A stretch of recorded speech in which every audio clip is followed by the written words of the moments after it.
Мне принесли игровую клавиатуру, которая перестала заряжаться. Но когда я начал разбирать ее, проблема оказалась намного хуже. И самое странное, я вообще не смог найти разборку этой клавиатуры. В интернете только были обзоры, но разборка ее оказалась не такой простой.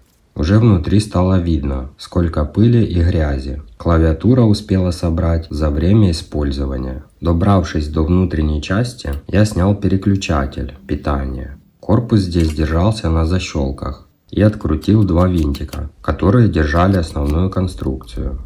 Дальше осталось аккуратно отщелкнуть фиксаторы.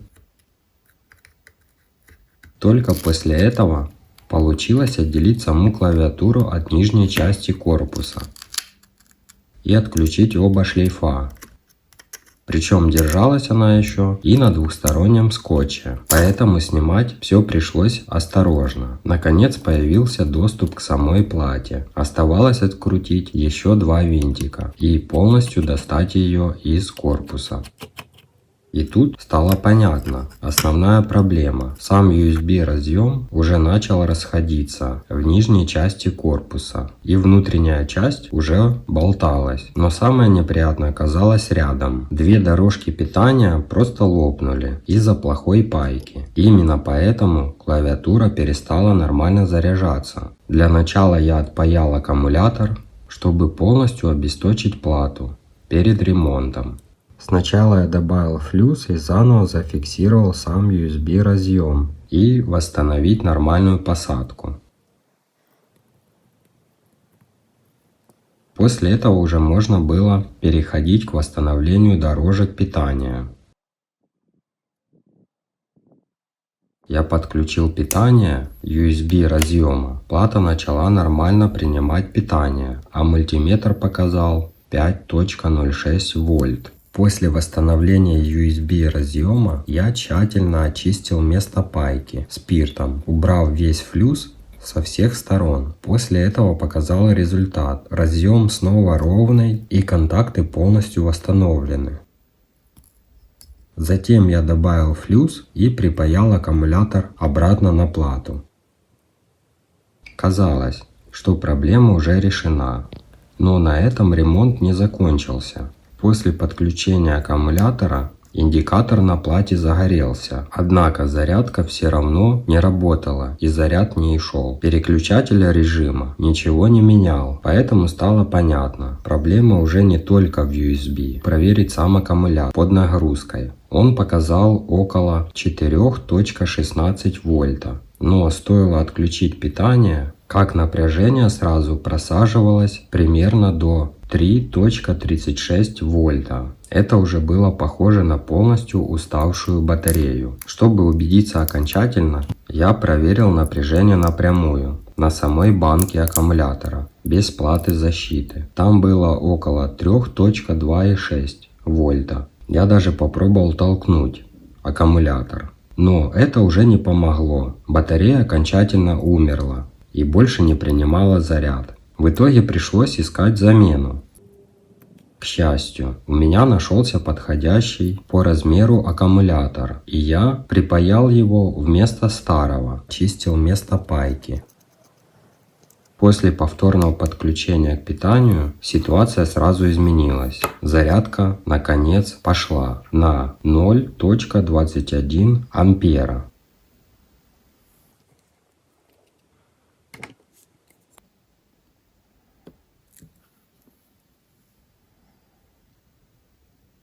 Новый аккумулятор уже держал нормальное напряжение, около 4.04 вольта, без подключения кабеля. Осталось только собрать клавиатуру обратно. Установив проклейку,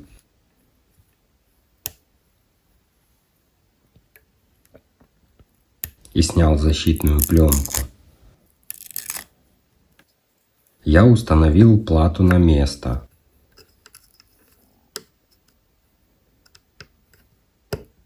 И заново приклеил аккумулятор. Закрепил ее винтиками. Для Для начала я наклеил новые полоски двухстороннего скотча по всей длине корпуса.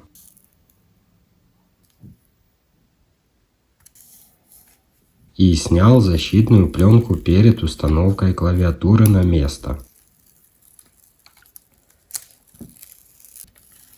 Дальше начался один из самых неудобных моментов всей сборки. Из-за скотча, подключать шлейфа одновременно двумя пинцетами оказалось не так просто, как казалось сначала.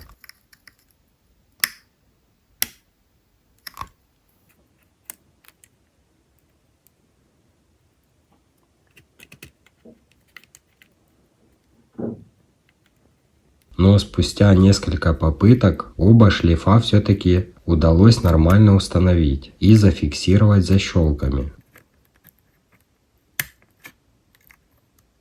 После этого уже можно было окончательно приклеивать клавиатуру к нижней части корпуса и аккуратно прижимать ее по всему периметру.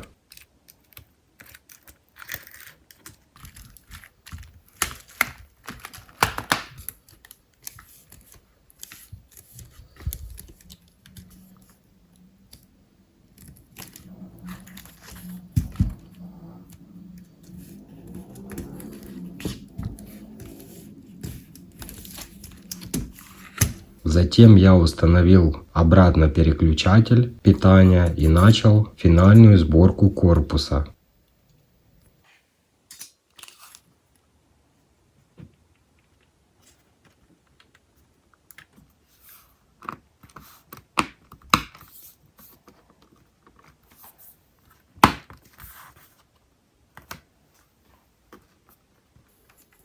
Во время сборки появилась еще одна проблема.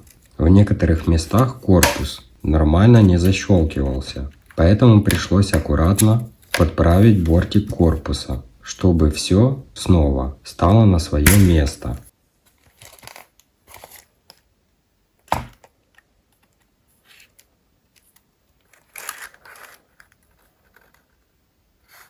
В начале видео было видно, насколько сильно он был смещен, а теперь кабель уже подключается нормально и стоит ровно в корпусе. Финальная проверка показала, что клавиатуру все-таки удалось полностью спасти. Подсветка снова работает, зарядка идет стабильно, а сама клавиатура полностью вернулась к жизни. Если честно, сначала казалось, что здесь обычная проблема с USB, но в итоге это ремонт оказался намного интереснее, чем я ожидал. За кадром клавиатуру проверил, клавиатура полностью была исправна. Подпишись на канал и ставь лайк.